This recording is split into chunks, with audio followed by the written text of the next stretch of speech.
Salam, salam sejahtera buat saudara-saudaraku semuanya. Kita berjumpa kembali di dalam renungan pagi. Saudara-saudara sekalian, marilah kita mendengar firman Tuhan.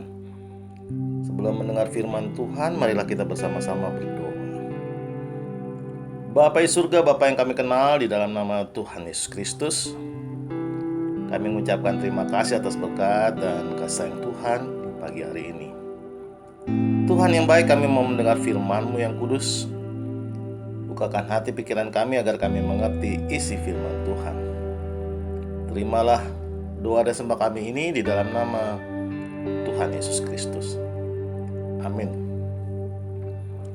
Saudara-saudara yang terkasih, renungan pagi hari ini diambil dari kitab Hosea pasal 1 ayat 2 dengan tema Nabi Hosea.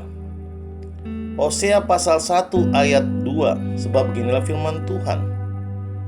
Ketika Tuhan berbicara dengan perantaraan Hosea, berfirmanlah ia kepada Hosea, "Pergilah, kawinilah seorang perempuan sundal, dan peranakanlah anak-anak sundal. Karena negeri ini bersundal hebat dengan membelakangi Tuhan." Demikianlah pembacaan firman Tuhan. Saudaraku yang terkasih di dalam nama Tuhan Yesus Kristus, nats firman Tuhan tentang keluarga Hosea sebagai gambaran Israel yang tidak setia. Tidak setia dan menyakitkan hati Tuhan. Tetapi Tuhan menegaskan bahwa Ia telah mengikatkan dirinya dengan umat pilihannya, yaitu Israel.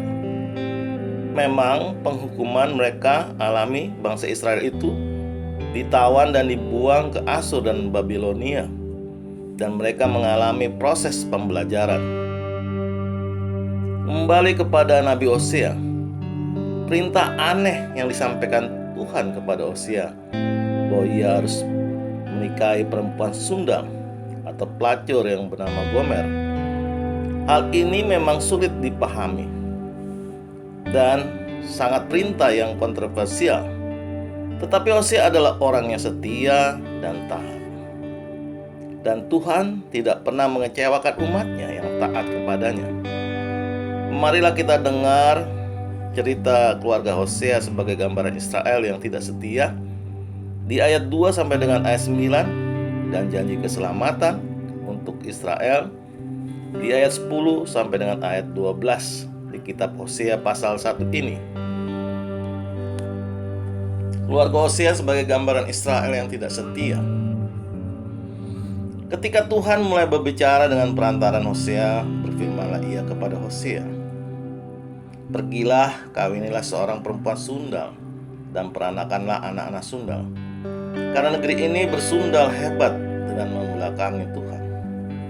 Maka pergilah ia dan mengawini Gomer binti Diblaim. Lalu mengandunglah perempuan itu dan melahirkan baginya seorang anak laki-laki.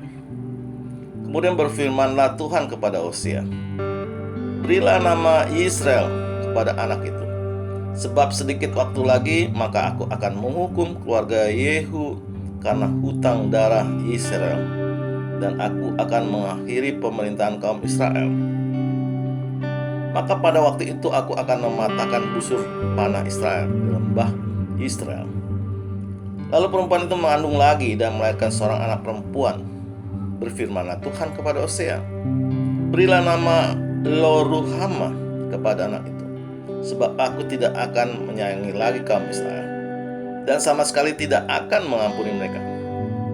Tetapi aku akan menyayangi kaum Yehuda dan menyelamatkan mereka demi Tuhan Allah mereka. Aku akan menyelamatkan mereka bukan dengan panah atau pedang, dengan alat perang atau dengan kuda dan orang-orang berkuda." Sesudah menyapi Lo-ruhamah, mengandunglah perempuan itu lagi dan melahirkan seorang anak laki-laki. Lalu berfirmanlah ia, "Berilah nama Lo-ami kepada anak itu, sebab kamu ini bukanlah umatku, dan aku ini bukanlah Allahmu." Janji tentang keselamatan. Tetapi kelak jumlah orang Israel akan seperti pasir laut yang tidak dapat ditakar dan tidak dapat dihitung. Dan di tempat di mana dikatakan kepada mereka, kamu ini bukanlah umatku, akan dikatakan kepada mereka, anak-anak Allah yang hidup. Orang Yehuda dan orang Israel akan berkumpul bersama-sama dan akan mengangkat bagi mereka satu pemimpin, lalu mereka akan menduduki negeri ini. Sebab besar hari Israel itu. Katakanlah kepada saudara-saudaramu laki-laki, amin. Dan kepada saudara-saudaramu perempuan, ruhama. Demikianlah pembacaannya. Saudaraku, di pagi hari ini, bila Yesus menyuruh kita untuk melakukan yang Ia firmankan, yang diinginkan adalah kesetiaan kita, marilah kita selalu setia kepadanya. Amin. Tuhan Yesus memberkati. Kita tutup renungan pagi hari ini dengan berdoa. Terima kasih Tuhan atas kasih sayang Tuhan di pagi hari ini. Kami boleh mendengar firman-Mu yang kudus ya Tuhan. Kami percaya renungan pagi hari ini menjadi berkat buat kami untuk selalu setia kepadamu. Terimalah doa dan sembah kami ini di dalam nama Tuhan Yesus Kristus. Amin. Saudara-saudaraku yang terkasih, kita percaya renungan pagi hari ini menjadi sumber berkat dan sumber kasih untuk kita. Shalom.